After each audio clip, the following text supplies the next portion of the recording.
You've got to shoot this bit, Margaret! You've got to shoot it!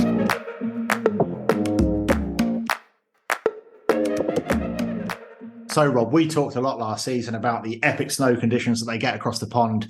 And this week, we've got a super cool guest joining us. This is Amber Turnau. She's based in Squamish, and I always say that in a very Canadian accent. I don't know why. But Squamish, British Columbia. And I remember the last time I drove there, I drove straight up the Sea to Sky Highway from Vancouver up to Whistler, and I saw the sign Squamish, and I thought, that sounds such a cool place. Amber, how cool is it in Squamish, British Columbia? It's a pretty sweet place, I have to say. We're located halfway between Vancouver and Whistler. So you go up that beautiful Sea to Sky Highway. It's one of the most beautiful drives in the world. You see ocean, you see mountains. It's in a UNESCO Biosphere Reserve. It's very cool. And most importantly, it's only a short drive to the ski slope. And some pretty damn cool wildlife, what I've seen on the way up. Yes, definitely lots of wildlife. You may see the occasional bear, the occasional eagle, and even some whales down on the ocean side. Yeah, it's pretty cool. Amazing. Yeah, let me introduce you to Rob, my co-host, a British Columbia addict as well, aren't you, Rob? Oh, yeah, absolutely. Had some great times in BC over the years. Yeah, love it. Any snow yet, Amber? Absolutely. I was just checking the webcams this morning at Whistler Blackcomb, and we got our first little snowfall. So as you can imagine, people are pretty jazzed right now and talking all about it. So Amber, I'm probably a typical holiday skier when it comes to BC. To me, if somebody says British Columbia, I think Whistler. It's the first thing that springs to mind. But having talked to you over the last couple of weeks, there's so much more to British Columbia than that, isn't there? Definitely. Whistler, of course, has a reputation for good reason. There's plenty of snow and great activities and lots of fun things to do. But we do have 13 destination resorts here in BC, and each one has its own kind of character and charm and things that are certainly unique about it. You know, when people are talking to me, I always say it's actually quite different terrain to what you'd experience in Europe, isn't it? Definitely, yeah. We of course have the higher Alpine, in particular the Canadian Rockies, but then we also have these really special gladed runs, which I know is not a thing in some parts of the world. And so they're kind of purpose-built runs where the trees have been thinned out and you can really get a go at trying your hand at tree skiing, which in a lot of cases has incredible powder stashes as well. So it's a really fun experience. So we also have really fun gladed runs. We have lots of sort of rolling and terrain for beginners and intermediates too. And I think, I don't want to toot my own horn, but I think Canadians are pretty friendly. We're a pretty welcoming bunch, and you're going to come to the resorts. You're not going to be, elbow to elbow fighting for your lift lines. We like to queue as well, which is nice. I sort of described to, I don't know, colleagues and friends, it's a bit like skiing your sort of motorways. You've got these 10-lane motorways, and you just don't tend to see the volume of people, do you? No, absolutely not. You can actually have the slopes to yourself, even during the peak, holidays as well. You'll always find somewhere that you can have a bit more of a quieter experience in BC. And you can get a little taste of that sort of Canadian experience, the mountain culture experience. You can go axe throwing, you can have some poutine, you can have a Caesar, and just talk to the locals. People are really friendly. Axe throwing, Rob, axe throwing. Why have we not done this in resort? I don't know. I was just about to say I love the gladed tree skiing in British Columbia, but axe throwing. Come on, axe throwing. Who needs tree skiing when you can go axe throwing? We could do tree skiing and throw axes at the same time. I mean, I guess you could do that. Maybe not though. Maybe that's a little bit dangerous. But Dom, we've skied, I think, between us quite a few of the BC resorts over the years. Absolutely huge. So it would be really, really nice to kind of get an idea of the geography of the resorts and where they are, and also what they offer. I really want you to tell Rob about resorts he doesn't know about, because he's driving me nuts. He seems to know everywhere. So, Amber, you've got to do this for me. Okay, I'll do my best. Yeah, absolutely. So, like you mentioned, British Columbia is a massive province. So I know it's sometimes hard for people from smaller countries to sort of wrap their head around the size and scale, but the resorts are accessible. So let's start on the West Coast. So we're going to start actually on Vancouver Island, which a lot of people don't know. There is a beautiful destination resort there called Mount Washington. And they actually get the brunt of those Pacific storms that start to hit the province that come through. So they're kind of, ground zero for some of the biggest POW dumps, that we have. Wow. Of course, as we start to move No, I didn't know that. It's pretty cool. Yeah, it's amazing to see how powerful those storms are, because they will span the province. As we move towards the mainland, we're still on the southwest coast of British Columbia. We get to the Coast Mountain Range, which is sort of that iconic range. The Sea to Sky Highway sort of skirts that range from Vancouver to Whistler. And as everyone knows, Whistler is one of our largest resorts. It has an incredible array of activities. It's got kind of everything. It's the 2010 Winter Olympic venue. So there's some fun Olympic-related activities you can do there. And then as we move inland towards the central interior of British Columbia, we get to the area that's known as the Okanagan. So this is the region where you have your Silver Star, we have Big White, we have Sun Peaks and Apex.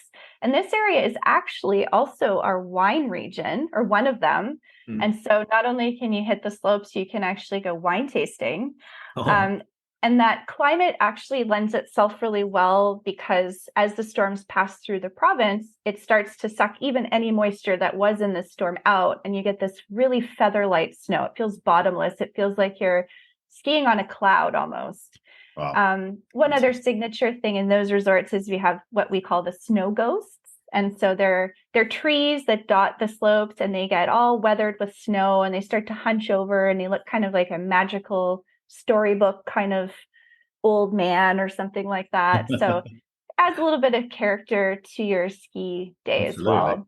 Yeah. And then moving finally to kind of that southeast corner of the province, we get to the area known as the Kootenays, which is in the heart of the Canadian Rockies.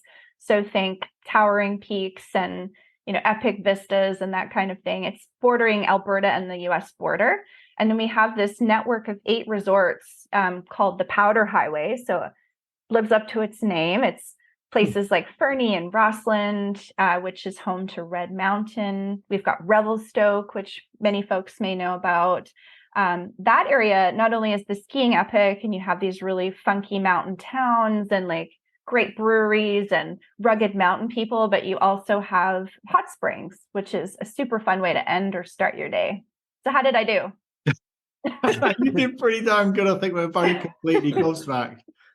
I mean, one of the things just taking me back, going across all of those regions, and it's absolutely magical, and like the change of geography and scenery from one to the other.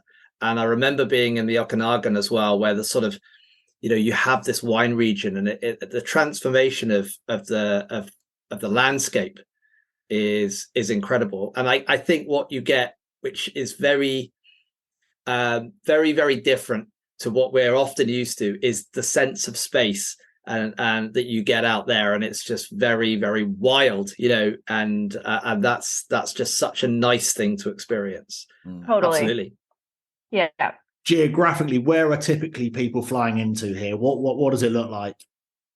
For sure. Yeah, we have a large airport, Vancouver International Airport. So that's where most of our international travelers will fly into. And we also, another potential could be the Calgary Airport as well. So from there, you can either rent a car and drive. So Whistler is obviously one of the closer resorts right from YVR Vancouver Airport. It's only a couple hours drive from there. Or some of the other resorts are longer drives, think a sort of a day drive. There's also the option to actually hop from the international airports to some of our regional airports, which are a little closer. There's airports in the Okanagan and the Kootenays where you can sort of fly into and have a shorter transfer to your ski area.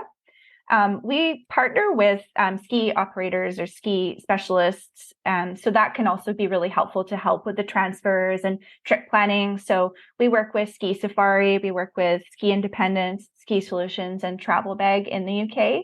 So they can actually put that package together for you, which is super handy. And takes any planning out of your hands and lets them do all the work for you. Yeah, there's also some pretty cool cities in British Columbia as well. So what about combining some skiing with heading into the city? How could that work?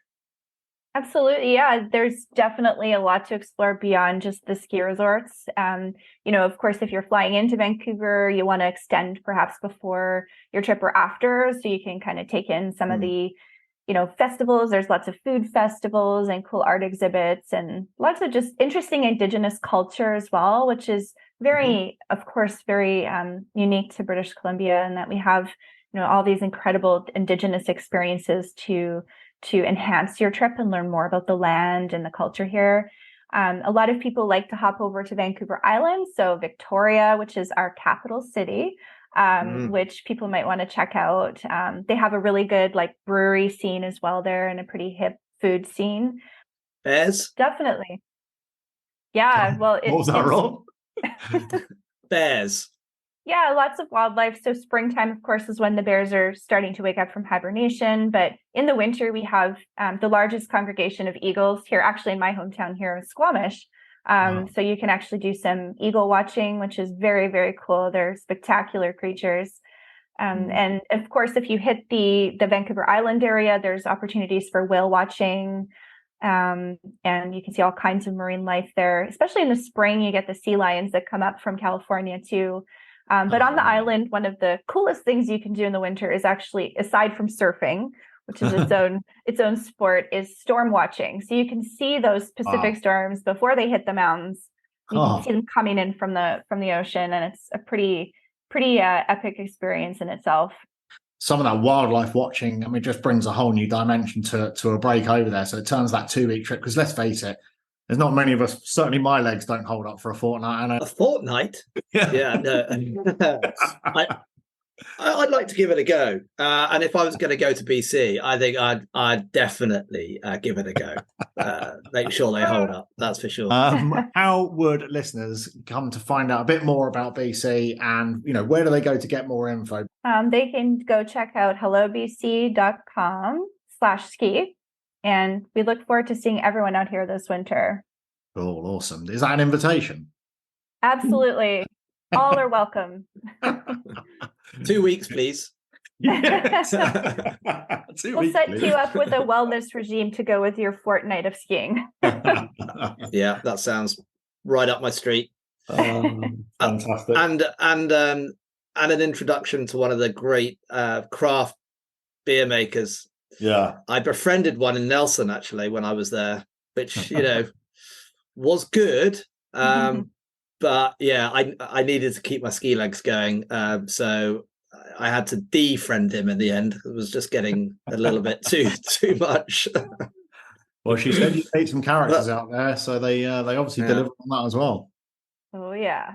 So, Amber, thank you very much for today. Listeners, don't forget to go to hellobc.com/ski. Check out some more information, because you're not lucky enough to have Amber on the end of your WhatsApp like I do. And we will all hope to get out to BC this season. Have a great season, Amber. Thank you very much indeed for your time. Thank you so much. It's been great chatting. Thanks, Amber.